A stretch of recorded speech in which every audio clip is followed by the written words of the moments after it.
On a gray October morning in 1941, as fog rolled low over the Potomac, a thin, sharp-eyed admiral stood alone on the balcony of the Navy Department, watching destroyers slip quietly downriver.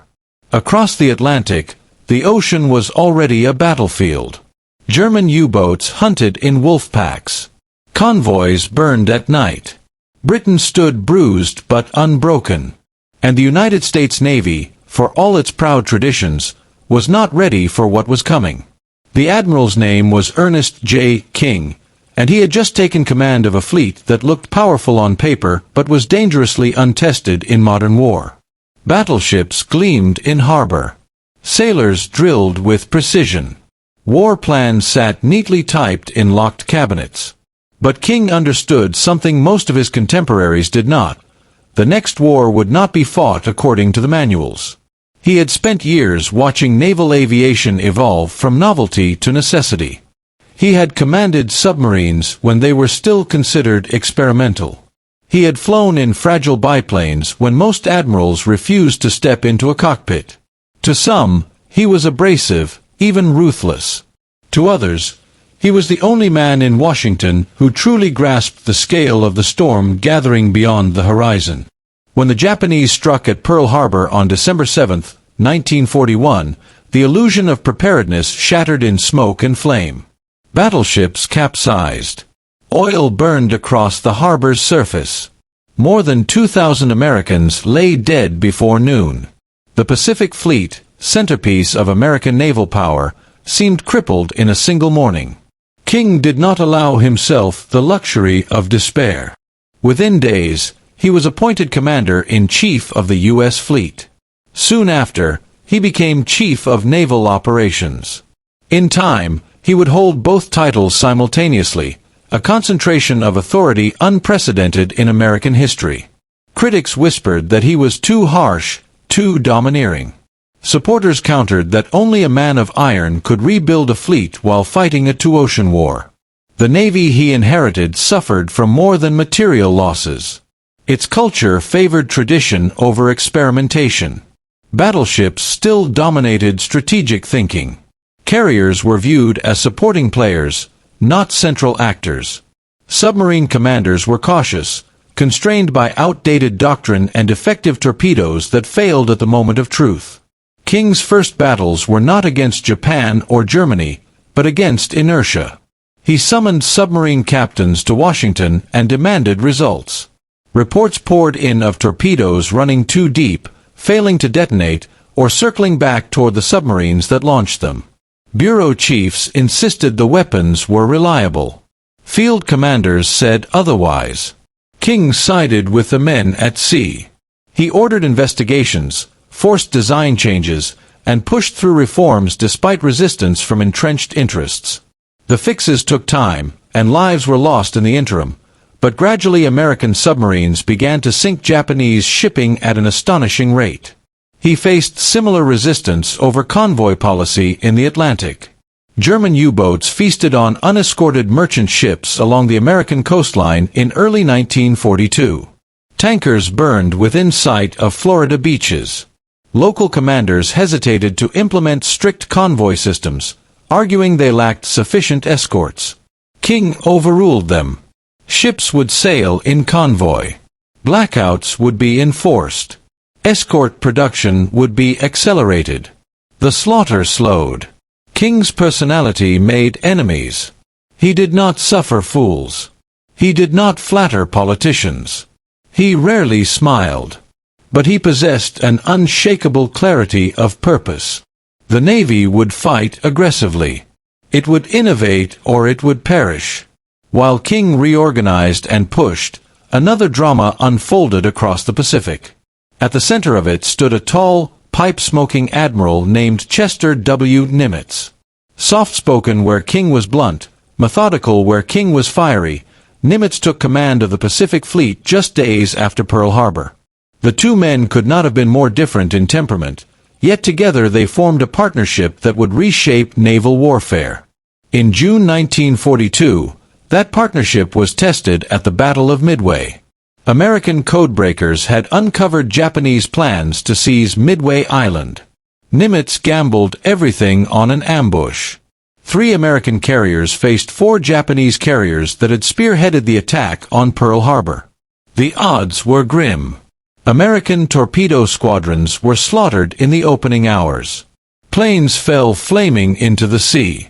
Then, in a span of minutes that would echo through history, American dive bombers found the Japanese carriers with decks crowded by fueled and armed aircraft. Bombs struck home.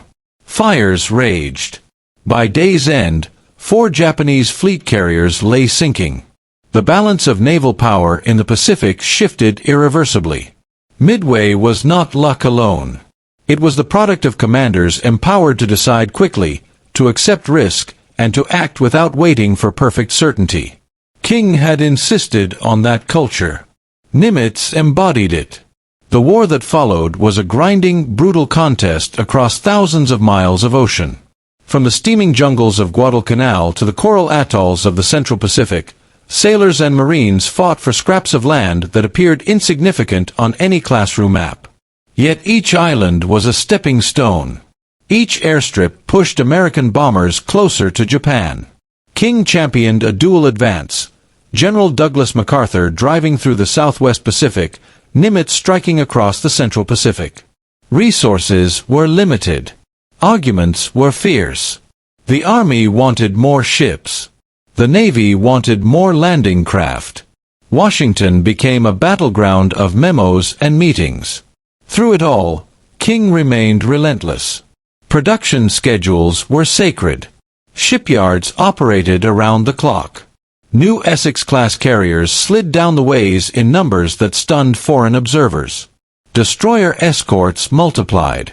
Amphibious ships appeared by the hundreds. The industrial might of the United States surged behind the Navy's expanding front. But steel alone could not win the war. Leadership determined how that steel was used. At Guadalcanal, American forces nearly lost their foothold in the early months. Night battles off Savo Island ended in disaster. Cruisers were sunk. Commanders were shaken. King resisted calls to withdraw. The island would be held. Reinforcements were sent. New tactics were adopted for night fighting, emphasizing radar coordination and aggressive maneuver. Slowly, painfully, control of the surrounding waters shifted. In 1944, American carriers struck the Philippine Sea. Japanese naval aviation, once the terror of the Pacific, was annihilated in what pilots would call the Great Marianas Turkey Shoot. Months later, at Leyte Gulf, the largest naval battle in history unfolded. Japanese surface forces charged in desperate attempts to disrupt the American invasion of the Philippines. Confusion reigned. Orders were misinterpreted. Opportunities were nearly missed. Yet the structure King had built held firm. Initiative at subordinate levels prevented catastrophe. Destroyer captains attacked battleships. Escort carrier pilots launched against overwhelming odds. The Japanese Navy never recovered. King's critics never disappeared. Some found him inflexible. Others believed he undervalued cooperation with allies. His relationship with British naval leaders was often strained. He guarded American autonomy fiercely. But even his detractors conceded his results. By 1945, the U.S. Navy had grown into the most powerful maritime force the world had ever seen. It operated hundreds of carriers and thousands of ships across 2 vast oceans. It coordinated amphibious assaults, submarine blockades, and strategic bombing support with a precision unimaginable in 1941. When American forces closed in on Japan itself, the Navy's blockade strangled the island nation's economy. Submarines severed supply lines. Carrier strikes devastated airfields and industry. Amphibious fleets stood ready for an invasion that promised staggering casualties. Then, in August 1945, atomic bombs fell, and Japan surrendered. In the aftermath, as parades filled city streets and sailors returned home, King slipped quietly into retirement. He never sought popularity. He never cultivated a public persona. He believed his duty was to win, not to charm.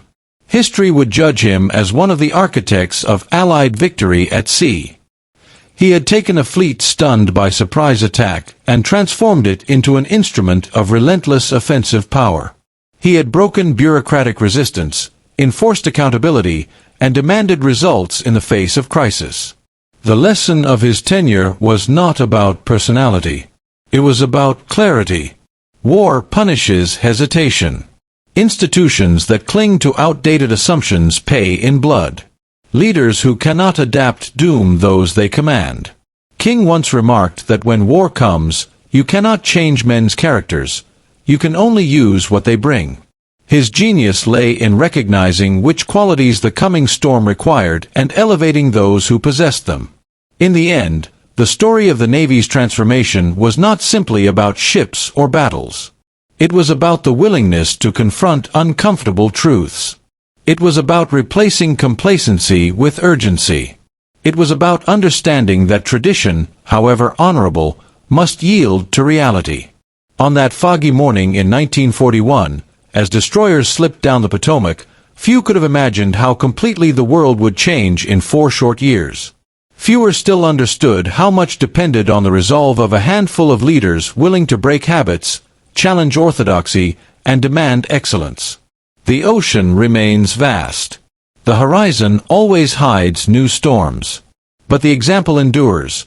When crisis strikes, leadership decides whether institutions collapse under their own weight or rise to meet the tide. If you found this story powerful, take a moment to like the video. It helps bring more untold stories of the Second World War to light. Subscribe to continue exploring the decisions and personalities that shaped history. And let us know in the comments where you're watching from. Our community spans continents and generations, united by a shared respect for the past and the lessons it carries forward.